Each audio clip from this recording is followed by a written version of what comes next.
Then we have the electric prosthetics. One of the prosthetics we talk the most in the electric field is the myoelectric. They are controlled by electrodes, and they are controlled by the muscular impulse that the patient gives. There are also other types of operating electric prosthetics, for example, switches. So when we are talking about myoelectric, we need to know that the patient will have a good cognitive a good cognition to operate the prosthetic, and is going to have a good muscular system with a good response. So they represent a bit of a heavier load due to the learning process to operate the prosthetic, to prevent to open when we don't want to. And it's a bit, definitely more, there is a higher load for these patients mentally. But most of them, we avoid, for example, the harness around the body that we saw in the body powered. They can be operated in different range of motions, but the body power, for example, has a bit of a restriction. So there are advantage and disadvantage. When we talk about bionic hands, we see that, as I talked about, they are a bit bulkier. We can also work with a cosmetic glove, but they are not so aesthetic. The good thing about this is that we avoid creating new patterns if we keep using the patterns that we were used to. So it will reduce the overuse of the contralateral limb, and it will prevent the reorganization of the cortical in this patient. They also provide probably a stronger grip than body-powered. And then we have the specific terminal devices. Totally not aesthetic. They are not meant to be aesthetic. They are meant to perform a task. So this could be, for example, playing the drums. On the bottom here we have some devices that are meant for gym, for example, that if you had the opportunity to see, Phil Lauer was presenting them. And it is what it is. It's just to do this certain type of task. And the good thing is that we can attach them, disattach. Probably you can use your prosthetic with the right connection, disattach the hand that you have, for example, and use this terminal device for a specific activity. In case of impaired function, we are presented to orthotics. And orthotics of the upper limb is the other field that I will be talking about. So most of our patients fall inside one of these disorders. We see a lot of stroke patients, CP patients, MS patients, neuropathy, dysmelia. And this impairment of function can be translated in different types of impairments. So it can be reduced range of motion or strength, paresis, reduced coordination, pain, deformity, stiffness, reduced sensation. And this is very important to know these impairments in order to give the best device possible in order to fulfill the needs of the patient. So, orthotic choice. We have orthotics that are meant just to position the limb, for example, to avoid stiffness, or to have during the night to stretch a bit the musculature. Then we have immobilization orthotics. They are meant, for example, for patients, for example, that have osteoarthritis and we need to prevent movement in articulation. Then we have the progression prosthetics. They are made to enhance the range of motion and to work a bit with the strength, the flexibility of the upper limb. And then we have what I'm going to be focusing a bit more, the grip enhancement orthotics. Grip enhancement orthotics, when I talk about this with my patients, they have the feeling that we're going to create a device that's going to open and close the hand for them. This is not what this is about most of the times. It's orthotic that will help you, that will substitute this grip in order for you to perform different functions or different activities in the daily living. So for example, this orthotic was an orthotic we did for a patient that had a stroke. She didn't have any kind of functionality in her left upper limb. So we created this orthotic that at the same time that's going to help positioning the limb in a more anatomical, more comfortable position. It will avoid stiffness, it will keep the range of motion, but it will also enhance grip. So we have different terminal devices that we can use in the same orthotic to perform different kinds of tasks. So in this case, for example, we have a magnet system that you can change to a pen, you can change to a knife, you can change to a fork, you can change to whatever you need to perform a certain task. For example, we also had that grip stripe that allows the patient, for example, to drink water with this orthotic. Don't go yet, it's going to get better. I hope. And now I'm going to talk a bit about the future. We hear a lot when we say 3D printing, digitalizing the patient, scanners, 3D modulation. And people will be like, oh, yeah, that's the future. No, the future is now. This is happening now. We are doing 3D printing now. We are scanning patients now. So we need to open our eyes to what is the future. That is now. So normally, a few years ago, we would cast our patients. This is a process that takes a long time. It's uncomfortable for the patient. You probably have to clean 15 minutes after you take the cast. You will be cleaning plaster all the way around. So scanning is the technology that we are using now for taking the imprint of most of our patients. It's very, very, very fast. In 30 seconds, I can have the scan of the hand. Of course, I will continue to take the measurements that I took before. I will check these measurements. I will check that I have a good scan. And it's very important that we have good tools. If I have a bad scan, it's not going to work.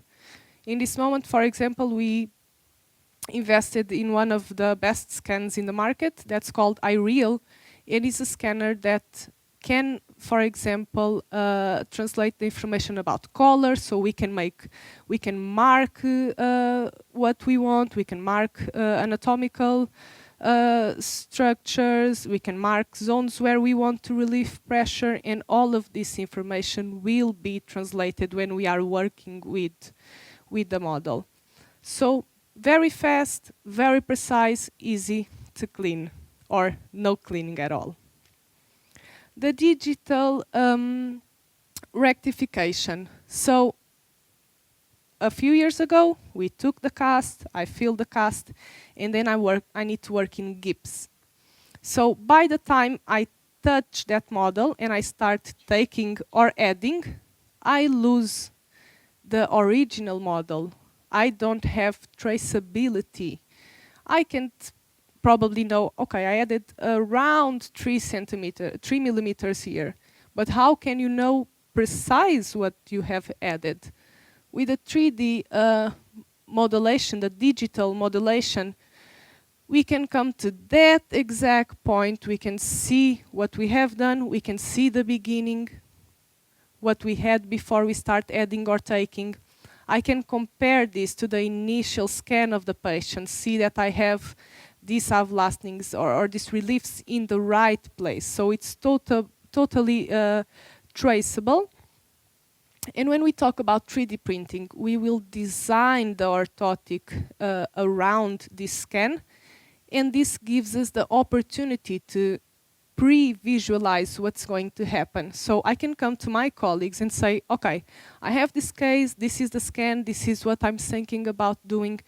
What do you think about this? So I can do a preview of what I'm expecting to deliver, and I can discuss these cases with my colleagues. For example, with a patient, I can take my computer to the hospital and discuss this case with a specialist or with a physiotherapist, things that you can't do in plaster. And finally, the 3D printing. So when we 3D print, we avoid the production stage, so we can deliver a product a bit faster.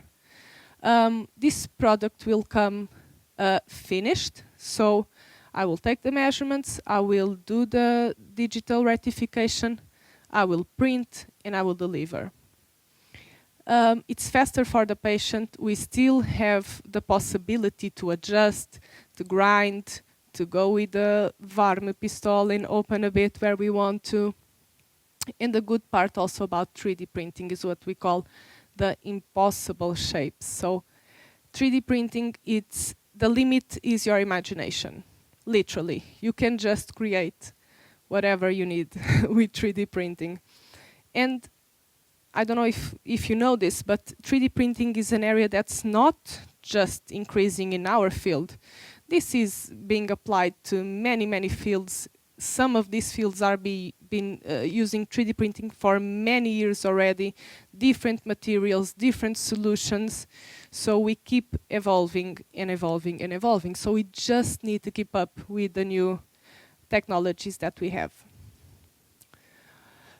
Okay, I'm going to present very, very shortly 4 cases that we had in upper limb that we used 3D printing and what we did about it. So I have the patient X. He's a 65-year-old male. He lost his thumb in the interphalangeal joint in 2020. It was traumatic. He cut the top of his thumb.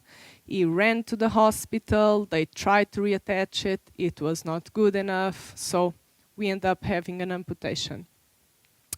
What's happening with patient X? He is an handyman. He wants to continue doing his stuff in his garage. He wants to grab the nail and hammer it.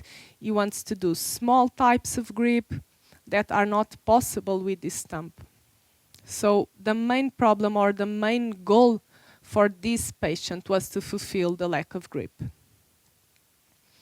This is the stump of the patient. As you can see, it's almost like a disarticulation of the distal phalange.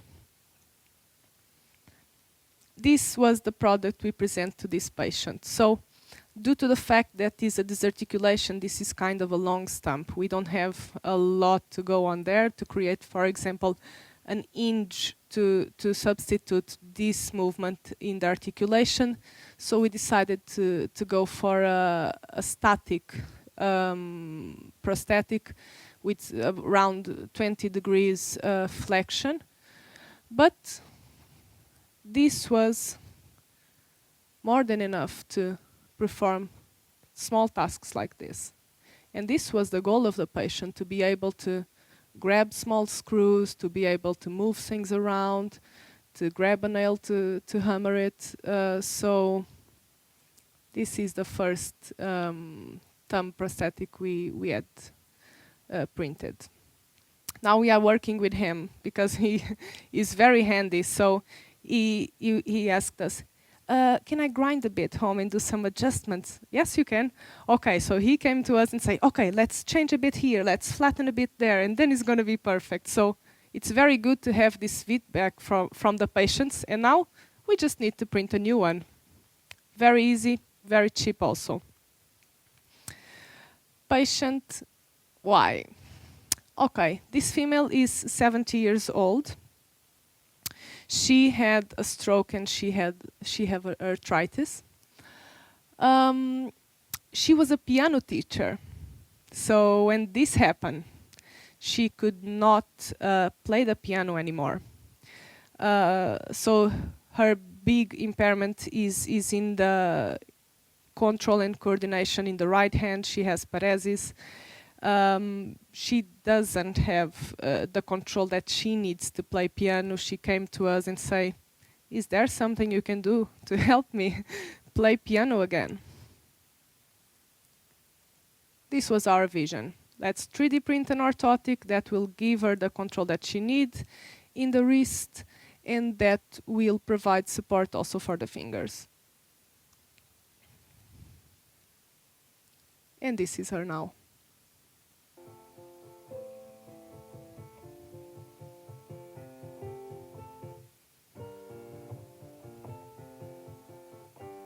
I wish this was a bit higher, sorry.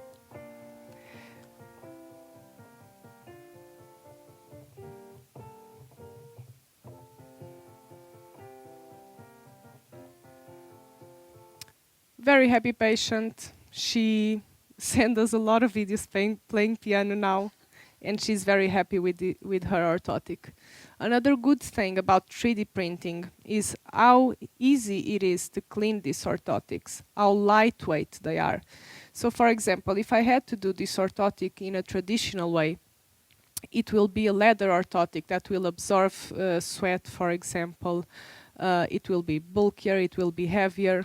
With the 3D printed, we can achieve the same kind of support and control, much thinner orthotics, and a very easy to clean material. The patient W. This is a man that's 41 years old, and he has neuropathic, hereditary neuropathy. So what he came to us, his main problem was, when I cook, I love cooking. Due to the impairment that I have, when I cook, I don't have control of my fourth and my fifth finger. So I'm constantly afraid I will burn my fingers, I will cut them, because I have lack of sensation, I have lack of coordination, I don't know where they are. Probably I've been touching something warm for a few seconds and I didn't even notice. This is his function now. As you can see, the fifth finger is the one that's a bit more affected. And he also described this as being a bit, I have good days, I have bad days, so I need something to help me control my fingers while I cook. We created these two devices for him. We actually printed both to present both options to the patient. And this was the final result. Very light orthotic, exactly what he needed to. Now he have control. He kept the grip function in the other fingers, and we controlled the fingers that we needed. And finally, we have the patient Z. It's a female, 10 years old. She has spastic CP unilateral, so it only affected her right side. Impaired function, she loves to paint and to play, and she lacks function and strength. So we thought about creating a grabs for bettering orthotic that would give her a better positioning and a better function, and of course attach the terminal devices that we wanted to. And this is the case where I'm telling you, we can project what we want, we can see what we want to do, we can present this to the parents, we can present this to the physios at the hospital and say, this is what we think. What do you think? What is your input in this? So we end up printing a 3D printed orthotic with the possibility for different terminal devices. For example, the knife. Maybe she doesn't use the knife for eating. That's normal. Probably her parents will keep cutting her food. She still have the other end. But the fact that we have a visual device that I can train with, that I can promote the movement of the upper limb. It doesn't matter if I'm just cutting food with it. I can be cutting plastilene or something. I can be playing with balls and throwing them around from one side to the other. So sometimes it's not just about that function itself. It's about training, visualizing, create patterns for us to keep using this limb. And the pen was one of the most amazing things we did for her, because the mother started crying the first time we fit this orthotic and said, this is the first time my daughter is painting. Can you imagine a 10 years old without painting? How is your childhood without painting? So they were certainly very, very happy. We ended up doing some pink velcros and a horse printed there. So she would be totally happy with her new device. And that's what I had to tell you today. Please keep in touch if you have some questions, if you want some information about what we do. We don't have secrets in Blatchford. We are more than willing to help and to collaborate with whoever needs help from us. Thank you for your attention today.